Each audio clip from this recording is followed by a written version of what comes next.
রাজধানীতে জমে উঠেছে নির্বাচনী প্রচারণা। অলিগলি ঘুরে ভোটারদের কাছাকাছি গিয়ে ভোট চাচ্ছেন প্রার্থীরা।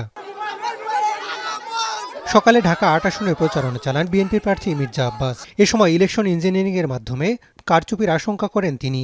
একই আসনে প্রতিদ্বন্দ্বী প্রার্থী Nasiruddin Patwari level playing field নাই বলে অভিযোগ করেন। আমার প্রয়োজন হলো এলাকা থেকে মাদক নির্মূল করতে হবে। 17 বছরে আমার এলাকাটাকে শেষ করে দিয়েছে মাদক, চাঁদাবাজি, সন্ত্রাস, এগুলো একবার শেষ করে দিয়েছে এলাকাটাকে। এই এলাকাটা থেকে এই 3 জায়গা থেকে আমরা রক্ষা করতে হবে। আমরা উত্তেজিত হব না, আমরা ভোটারদের কাছে যাব। ভোটারদের কাছে অনেক সাড়া পাচ্ছি, বিশেষ করে নারী ভোটারদের কাছে ব্যাপক সাড়া পাচ্ছি আমরা। সকালে তেজগাঁও এলাকায় প্রচারণা চালান ঢাকা 12 আসনে জামাত প্রার্থী সাইফুল ইসলাম। এ সময় মহাখালী বাস টার্মিনাল চাঁদাবাজ মুক্ত করার ঘোষণা দেন তিনি।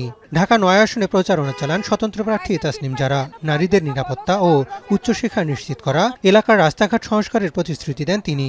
গ্যাসের একটা প্রকট সংকট আছে, সবাই মাসে মাসে গ্যাসের বিল দিচ্ছেন কিন্তু গ্যাসটা পাচ্ছেন না। রাত 2টা-3টা পর্যন্ত জেগে থাকতে হচ্ছে।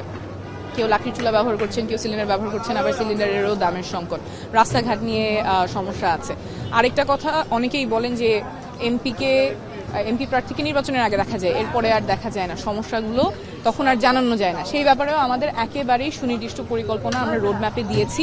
ঢাকা 17 আসনের বিভিন্ন এলাকায় প্রচারণা চালান জামাত প্রার্থী এএসএম খালিদুজ্জামান। এ সময় তরুণদের কর্মসংস্থান সৃষ্টি ও মাদকমুক্ত এলাকা গড়ার প্রতিশ্রুতি দেন তিনি। মাদকমুক্ত সমাজ গড়া এটাও আমাদের একটা দৃঢ় প্রত্যয়। আমরা যদি পাশ করতে পারি তাহলে যারা মাদকাসক্ত তাদেরকে, আমার স্পেশালি যেহেতু আমি ডাক্তার, এই কাউন্সেলিং সেশন করা যায় মাদকাসক্তদের জন্য। বিকেলে সাতারকুল এলাকায় নির্বাচনী প্রচারণা চালান এনসিপির আহ্বায়ক ও ঢাকা 11 আসনের প্রার্থী নাহিদ ইসলাম।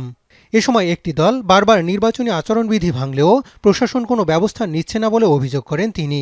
নির্বাচনী বিধিবিধান মনে হচ্ছে একটি দল বা একটি জোটের জন্য প্রযোজ্য, অন্য দল বা জোটের জন্য তারা সারা রাত ধরে মাইকিং করতে পারে, তারা পোস্টার লাগাতে পারে, তারা যা খুশি তাই করতে পারে। আসলে মিরপুর এলাকায় প্রচারণা চালান ঢাকা 14 আসনের বিএনপি প্রার্থী সানজিদ ইসলাম তুলি।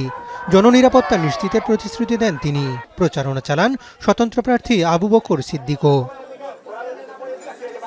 হাসান আল মাহমুদ, এখন, ঢাকা।